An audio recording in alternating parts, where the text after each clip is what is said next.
7월 8일 금요일입니다. 오늘 새벽 우리에게 주시는 하나님의 말씀은 마태복음 15장 32절로 39절까지의 말씀입니다. 예수께서 제자들을 불러 이르시되 내가 무리를 불쌍히 여기노라. 그들이 나와 함께 있은지 이미 사흘임에 먹을 것이 없도다. 길에서 기진할까 하여 굶겨 보내지 못하겠노라. 제자들이 이르되 광야에 있어 우리가 어디서 이런 무리가 배부를 만큼 떡을 얻으리이까. 예수께서 이르시되 너희에게 떡이 몇 개나 있느냐. 이르되 7개와 작은 생선 2마리가 있나이다 하거늘.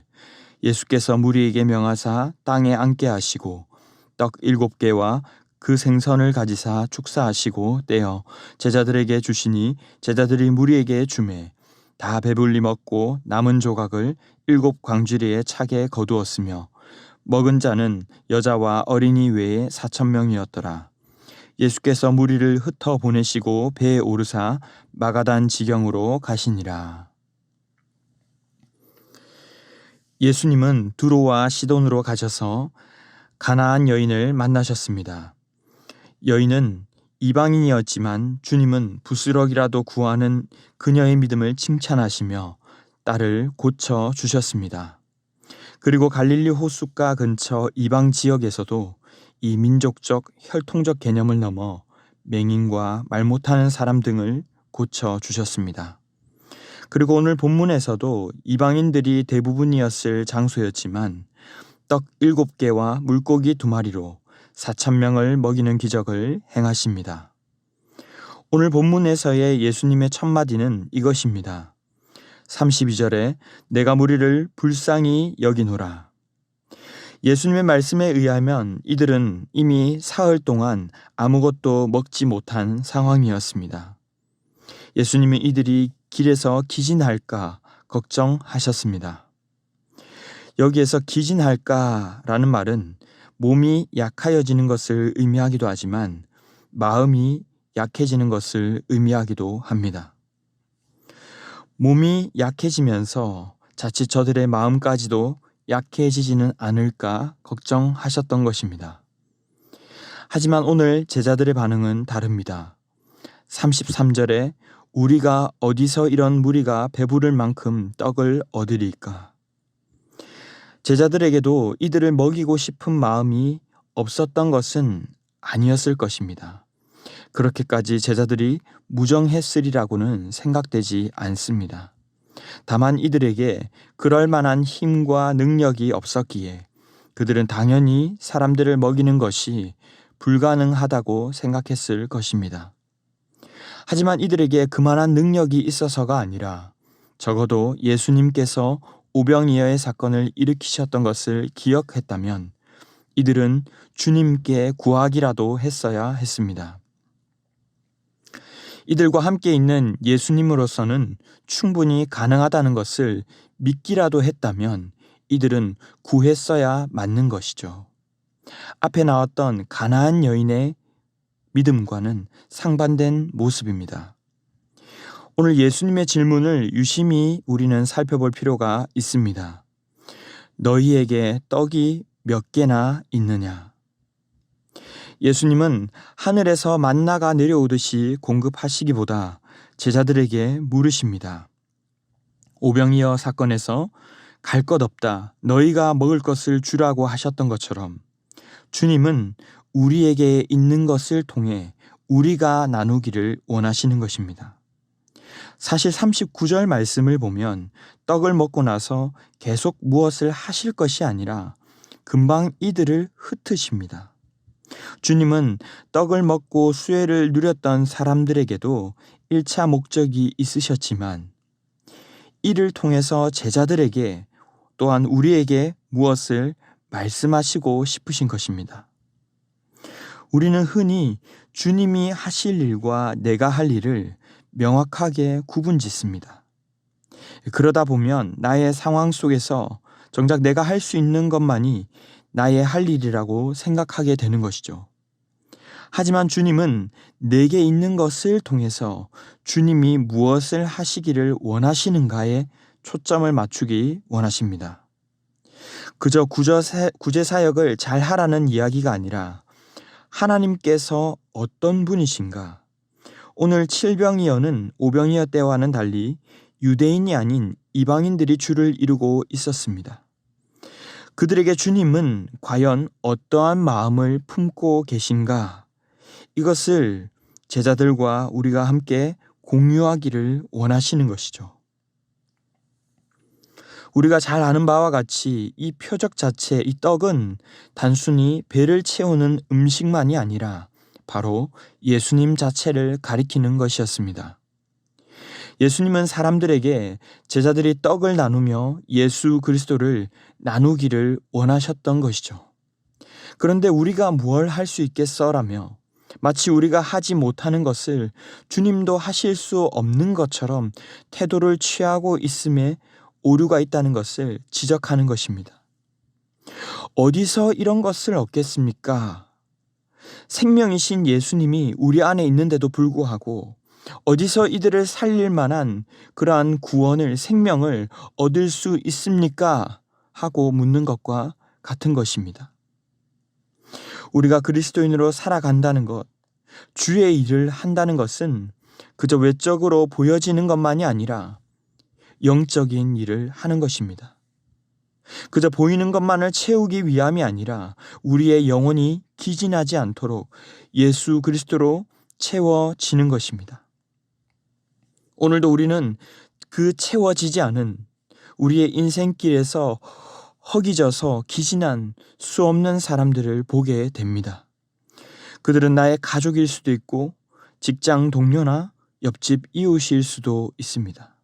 그런데 내가 뭘 어떻게 하겠어?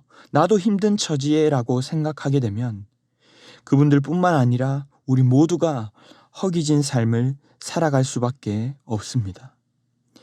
그러나 내가 가진 오병이어나 이 칠병이어가 대단한 것인가가 중요한 것이 아니라 내게 그것을 주님 손에 올려놓을 만한 믿음이 있는가? 그 믿음이 있다면 주님은 여러분을 기적의 통로로 사용하실 줄 믿습니다. 이제 곧 우리 교회가 오랜만에 특세를 맞이하게 됩니다. 그동안 해왔던 시간들, 해왔던 대로겠지. 딱 거기까지일 거야. 이제 다 알아. 라고 한다면 정말 딱 거기까지일 것입니다. 그러나 주님이 행하실 일을 기대하며 주님 손에 올려놓아 보시기 바랍니다.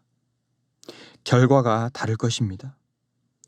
목회자로서, 순장으로서, 어떤 리더의 자리나 그리스도인으로서 우리의 영혼에서부터 반응하고자 하는 마음, 먹지 않고는 그냥 돌아갈 수 없어 하는 마음, 그리고 다른 이들을 어떻게든 먹이고자 하는 마음을 가지시기 바랍니다. 그저 나와서 말씀 듣는 시간이 다가 아니라 내가 그분을 위해서 무엇을 할 수 있을까? 이런 주님과 같은 마음을 갖는다면 사실 그곳에서 이미 화평케 하는 일은 시작된 것인 줄 믿습니다. 상황은 언제나 어디서나 열악합니다. 사역을 하면서 다 맞고 넘치고 좋은 때는 만난 적이 없습니다. 그러나 내게 있는 작은 것을 드릴 때 그를 통해 어려운 상황 가운데서도 일하시는 주님을 보게 되는 것이죠. 그것은 반드시 물질이 아닐 수도 있습니다.